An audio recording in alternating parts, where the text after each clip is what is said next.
லட்சக்கணக்கான வாக்காளர்கள் வாக்களிப்பதற்காக பஸ் ஸ்டாண்டில் நீங்கள் பார்த்தீங்க அப்படின்னா போக்குவரத்து வசதியே இல்லை. இதுவரைக்கும் கூடுவாஞ்சேரி, செங்கல்பட்டு எல்லா இடத்துலையுமே டிராஃபிக் ஜாமோட இதுவரைக்கும் மக்கள் வாக்களிக்க முடியாமல் கஷ்டப்பட்டு கொண்டிருக்கிறார்கள். அது சம்பந்தமாக போக்குவரத்து வசதி செய்து கொடுக்கவில்லை என்பதற்காக அவங்க மேடம்கிட்ட நாங்கள் புகார் கொடுத்துருக்குறோம். அவர்கள் அதற்கு உண்டான நடவடிக்கை எடுக்கிறேன் என்று சொல்லியிருக்கிறார்கள். ஆமாம். எல்லோருக்கும் வணக்கம். 50 வருடங்களுக்கு பிறகு தமிழக மக்கள் தன்னுடைய வாக்கை குடும்பமாக செலுத்தணும்னு உலகத்திலிருந்து பல்வேறு நாடுகளிலிருந்து, முக்கியமாக தொலைதூரத்தில் இருக்கக்கூடிய யூரோப், ஆப்பிரிக்கன் கண்ட்ரிஸ், அதுக்கப்புறம் Saudi Arabia, Singapore, Malaysia, Canada, கத்தாருங்கிற கிட்டத்தட்ட பல மைல் தொலைவிலிருந்து, ஆஸ்திரேலியா, இங்கிருந்தோ வந்திருக்காங்க தன்னுடைய ஜனநாயக கடமை ஆற்றணும்னு. அப்புறம் சென்னையிலிருந்து லட்சக்கணக்கான மக்கள் தன்னுடைய சொந்த ஊர்களில் தொலைதூரத்தில் இருக்கக்கூடிய கன்னியாகுமரி, தூத்துக்குடி மாவட்டங்கள், கோயம்புத்தூர், இது மாதிரி எல்லா இடத்துலையும் தன்னுடைய ஜனநாயக கடமை ஆற்ற மக்கள் அணிதிரண்டு ஒரு விரல் புரட்சியாக இருக்கக்கூடிய கிட்டத்தட்ட இன்னைக்கு 90% மேலே வாக்காளர்கள் தன்னுடைய வாக்கை செலுத்துறதுக்கு தமிழகமே திரண்டிருக்கு. இந்த சந்தர்ப்பத்தில் ஒரு 3 நாட்களாக உங்களுக்கு நியூஸ் வந்திருக்கும். உலகத்தில் இருக்கக்கூடிய எல்லா தமிழர்களும் இங்கே வாக்கு செலுத்துகிறாங்கன்னு. ஆனால் நேற்று நைட்டு பார்த்தீங்கன்னா தெரியும், நேற்று இரவுலேருந்து நேற்று ஈவினிங்லேருந்தே 4 மணிலேருந்தே உங்களுக்கு தெரிஞ்சிருக்கும், சென்னையுடைய பேருந்து நிலையங்கள் முடக்கப்பட்டது. இரவும் குடும்பமாக பெண்களும் இளைஞர்களும் பார்த்தீங்கன்னா குடும்பமாக கை குழந்தைங்களோட பெண்கள் ஒரு பேருந்து வசதி கூட சரியாக செஞ்சு கொடுக்க முடியல.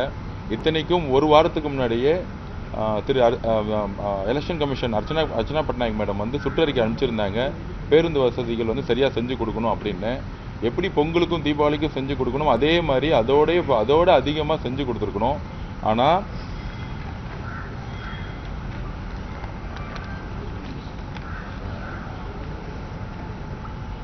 டிரான்ஸ்போர்ட் டிபார்ட்மெண்ட் திரு சிரு ஐஏஎஸ் பிரின்சிபல் செக்ரட்டரி, அதுக்கப்புறம் பார்த்தீங்கன்னா mister Thiru T Prabhu Shankar IAS managing director metropolitan transport corporation, அப்புறம் திரு ஆர் மோகன் managing director state express transport corporation.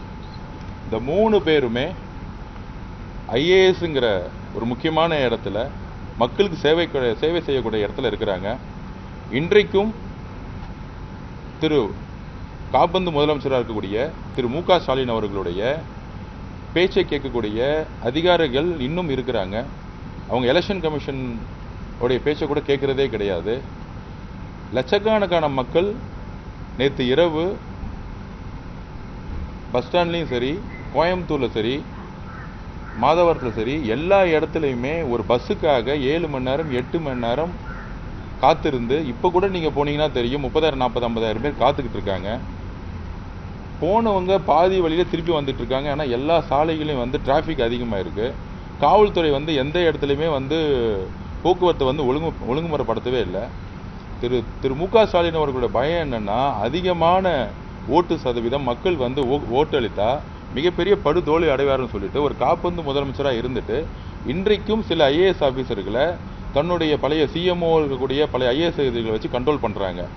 ஒரு ஐஏஎஸ் அதிகாரி கிட்டத்தட்ட 1,00,000 பேர் 50,000 பேர் ஒரு பஸ் ஸ்டாண்டில் குழந்தைங்களோட பெண்கள் உட்காந்துட்டு இருக்கும்போது, இன்னைக்கு நாங்கள்லாம் வேட்பாளர் இருக்கிறதுனால நாங்கள் பஸ் ஸ்டாண்டுக்கு போக முடியாது. ஆனால் ஒரு ஐஏஎஸ் அதிகாரி வீட்டில் உட்காந்து என்ன தூங்கிட்டு இருந்தாரா நேற்று நைட்டு? அவர் எதுக்கு தூங்கணும்? வீட்டில் உட்காந்து தூங்கிட்டு இருக்கிறதுக்காக இந்த ஐஏஎஸ் பொறுப்புக்கு இந்த 3 பேர் வந்தாங்க. இந்த 3 அதிகாரிகளும் லட்சக்கணக்கான பேர் குடும்பமாக ஒரு பஸ்ஸு இல்லாமல், தண்ணி இல்லாமல், சாப்பாடு இல்லாமல் ஓட்டு போகிறதுக்காக தன்னோட ஜனநாயக கடமைக்காக தேர்தல் கமிஷன் அர்ச்சனா பட்நாயக் மேடமும் திரு சிவநாராயணன் சாரமும் வாக்கு செலுத்துங்கன்னு சொல்லிட்டு எல்லா இடத்துலையும் விளம்பரம் கொடுத்துருக்காங்க. விளம்பரம் கொடுத்து மக்கள் வந்து தன்னெழுச்சியா வந்து இன்னைக்கு வந்து தன்னோட ஜனநாயக கடமையாட்ட தமிழ்நாட்டுக்கு வந்து இன்னைக்கு வந்து ஓட்டு போடுன்னு சொல்லும்போது ஒரு ஒரு ஒரு பேருந்து கூட வந்து வசதியை வந்து செஞ்சு கொடுக்க முடியாதுக்கு என்ன ரீசன்னா, காப்பந்து முதலமைச்சராக கூடிய திரு மு.க. ஸ்டாலின் அவர்கள் வந்து இந்த செக்ரட்டரிஸ் எல்லாம் வந்து 2 வருஷத்துக்கு முன்னாடியே அப்பாயின்ட் பண்ணப்பட்டவர்கள். அவங்களுடைய பேச்சை கேட்டுக்கிட்டு அதிகமா வந்து வாக்கு சதவீதம் பண்ணா வந்து திமுக தோத்துருங்கிற ஒரு பயத்துல இவங்க வந்து இந்த மாதிரி இந்த அதிகாரிகளுக்கு வந்து இன்ஸ்ட்ரக்ஷன் கொடுத்து இன்டென்ஷனாவே வந்து எந்த விதமான பேருந்தையுமே வந்து செயல்பட விடாம நாங்க நிறைய தனியார் முதலாளிகிட்ட பேசணும். அவங்களே சொல்றாங்க, இல்ல சார் இதெல்லாம் பொங்கல் தீபாவளிக்கெல்லாம் பாத்தீங்கன்னா ரொம்ப ஸ்பீடா வந்து டிரான்ஸ்போர்ட் ஃபங்க்ஷன் ஆகும். நேத்துலாம் வந்து அப்படியே வந்து பஸ்ஸை வந்து முடக்கிட்டாங்க. பஸ் வரதே வந்து 1 மணி நேரத்துக்கு 2 மணி நேரத்துக்கு வர வேண்டிய சந்தர்ப்பம் வந்துச்சு. குடும்பமா கொத்தா மக்கள் வந்து இது பார்த்தீங்கன்னா இந்த லாக்டவுன் கொரோனா டைம்ல லாக்டவுன் டைம் போட்ட உடனே பஸ்ஸுக்காக வந்து நின்றுட்டு இருந்தாங்க பாருங்க. அந்த மாதிரி மக்கள் வந்து ஒரு இரவு முழுவதும் நின்றுட்டே இருக்கிறாங்க. ஸோ இதை வந்து நான் கடுமையாக கண்டிக்கணும். இந்த 3 அதிகாரிகள் மேலே உடனடியாக துறை ரீதியான விசாரணையை கொடுக்கணும். சீஃப் எலெக்ஷன் கமிஷன் மேடத்தோட பேச்ச கூட கேட்காம எதுக்கு வந்து இவங்க செயல்படாமல் முடங்கினாங்க. இதை வந்து தமிழக மக்களுக்கு இந்த 3 அதிகாரிகள் சொல்லி ஆகணும், இமீடியட்டாக சொல்லி ஆகணும். இது நாங்கள் அரசியலாக பேசல, நீங்களே பார்த்துருப்பீங்க எத்தனை லட்சம் பேர் வந்து கோயம்புத்தூர்லையும் சரி சென்னையிலும் சரி எல்லா நகரங்களும் சொல்லி வச்ச மாதிரியே எல்லா தலைமை மாவட்டங்களையும் மதுரையிலிருந்து எல்லா இடத்துலையும், மதுரையிலிருந்து தூத்துக்குடி போக முடியல, கோயம்புத்தூர்லேருந்து பக்கத்தில் இருக்க ஈரோடு போக முடியல, சொல்லி வச்ச மாதிரி எல்லா இடத்துலையுமே டிரான்ஸ்போர்ட் வந்து முடங்கி இருக்கு. நேற்று நைட்ல இருந்து பெண்களுக்கு வந்து ஒரு கழிவறை கூட போக முடியல. அந்த அளவுக்கு ஒரு டஃப்பான சுச்சுவேஷன் 12 மணி நேரமா தமிழ்நாடு ஃபேஸ் பண்ணிட்டு இருக்கு. இதுக்கு இந்த 3 அதிகாரிகளும் காரணம். சென்னையை பார்த்துட்டு இருக்கிற இந்த IAS அதிகாரியும் ஒட்டுமொத்த பிரின்சிபல் செக்ரட்டரியும் இதுக்கு காரணம். இதுக்கு பழைய காப்பந்து முதலமைச்சருக்கு மு.க. ஸ்டாலின் கூட இருக்கக்கூடிய அதிகாரிகள் மு.க. ஸ்டாலினுடைய உத்தரவுல இந்த டிரான்ஸ்போர்ட்டை வந்து முடக்கி வச்சிருக்காங்க.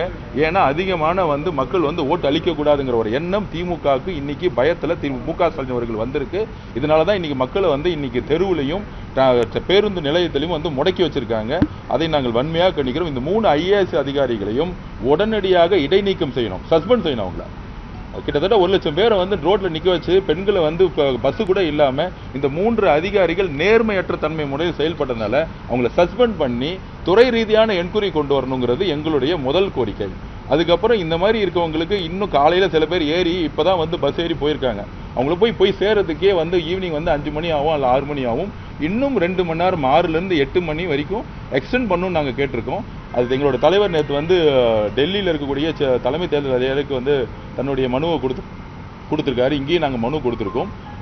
மேடம் வந்து டெல்லியில் பேசிட்டு பரிசீலனை சொல்கிறேன்னு சொல்லியிருக்காங்க. இன்னும் 2 மணி நேரம் வந்து இங்கேருந்து யாரெல்லாம் டிரான்ஸ்போர்ட்டில் போலையோ அவங்கெல்லாம் வந்து அவங்களுக்கு வந்து 2 மணி நேரம் கொடுக்கணும். அவங்களுக்கான ஜனநாயக கடமை, அவங்களுக்கான வாக்குரிமையும் நிலைநாட்டணும்னு சொல்லியிருக்கோம். முழுக்க திரு மு.க. ஸ்டாலின் அவர்கள் தன்னுடைய அதிகாரிகளை வச்சு இன்றைக்கும் காப்பந்து முதல்வராக இருந்துக்கிட்டு இதை வந்து மக்கள் வந்து ஓட்டு போட தடுத்து நிப்பாட்டி இருக்கிறாரு.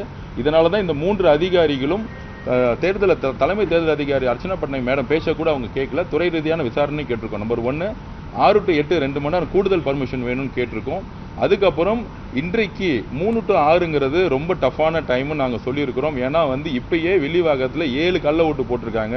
அதை நாங்கள் சேலஞ்ச் பண்ணி அந்த 7ஐயுமே இப்போ மாற்றிருக்கோம். இந்த மாதிரி வந்து யாரெல்லாம் ஊரில் இல்லையோ அவங்களெல்லாம் வந்து வேற ஆள் அனுப்பிச்சு உடனே வந்து கள்ள ஓட்டு போடுறதுக்கான எல்லா வேலையும் திமுக ஆரம்பிச்சிட்டாங்க. காவல்துறையில் வந்து சில பேர் வந்து பயாஸாக இருக்காங்க, சில பேர் நேர்மையாக இருக்காங்க. உடனடியாக ஆர்ஓட்ட கம்ப்ளைண்ட் பண்ணால் அந்தந்த காவல்துறை இருக்கக்கூடிய இன்ஸ்பெக்டரை வந்து அந்த இடத்துல ரிமூவ் பண்ணணும்னு சொல்லியிருக்கிறோம். 3 to 6 கள்ள ஓட்டு நடக்காமல் அமைதியான முறையில் யார் வந்து ஓட்டளிக்கக்கூடிய உரிமை இருக்கோ அவங்க மட்டும்தான் ஓட்டு போடணுங்கிறதும் பதிவு பண்ணியிருக்கோம். இமீடியட்டாக வந்து ஆர்ஓக்கு வந்து நாங்கள் வந்து சர்க்குலர் கொடுக்குறோன்னு சொல்லியிருக்கிறாங்க. ஸோ இதுதான் நாங்கள் பதிவு பண்ணியிருக்கோம்.